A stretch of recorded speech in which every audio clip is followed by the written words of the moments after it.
Hello gold आर्तनी प्रणाम करते रही। आप सब कैसन बानी यार जरूर बताएं जा। और आज हम फिर से झूमर लेके उपस्थित बानी और जरूर सुनी जा और ज़्यादा से ज़्यादा शेयर करी जा, लाइक करी जा और एक प्यारा सा कमेंट करी जा और बताएं जा कि कैसन लागल है।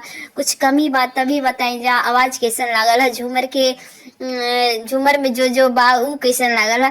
तो थोड़ा सा भी कमेंट करब जा तो हमरा अच्छा लगी, अच्छा फील होगी। तो सुनी जा झूमर हम आज लेके उपस्थित ही बानी, तो सुनी जा और क्या।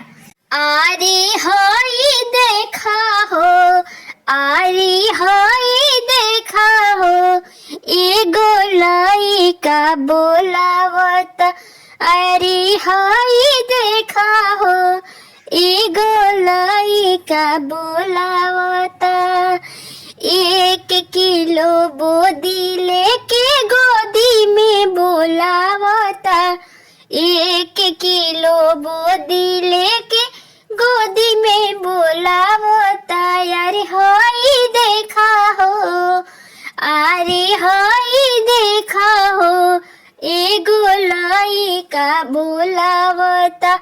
अरे हाय देखा हो, एगो लइका बोलावता। 1 किलो मिक्सचर लेके पिक्चर देखे ले जाता। 1 किलो मिक्सचर लेके पिक्चर देखे ले जाता।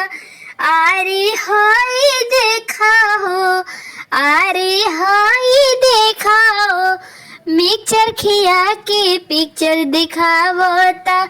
हाय देखा हो, मिक्सचर खिया के पिक्चर दिखावता। अरे हाय देखा हो, एगो लइका बोलावता। अरे हाय देखा हो, एगो लइका बोलावता। 1 दर्जन केला लेके डेरा में बोलावता। 1 दर्जन केला लेके डेरा में बोलावता। अरे हाय देखा हो, अरे हाय देखा हो, केला छिल छिल के खियावता। हाय देखा हो, केला छिल छिल के खियावता। अरे हाय देखा हो, एगो लइका बोलावता। हाय देखा हो, एगो लइका बोलावता। 1 किलो रसगुल्ला लेके बेड पर बोलावता। 1 किलो रसगुल्ला लेके बेड पर बोलावता। अरे हाय देखा हो, अरे हाय देखा हो, रसगुल्ला खिला के चुमा लेता।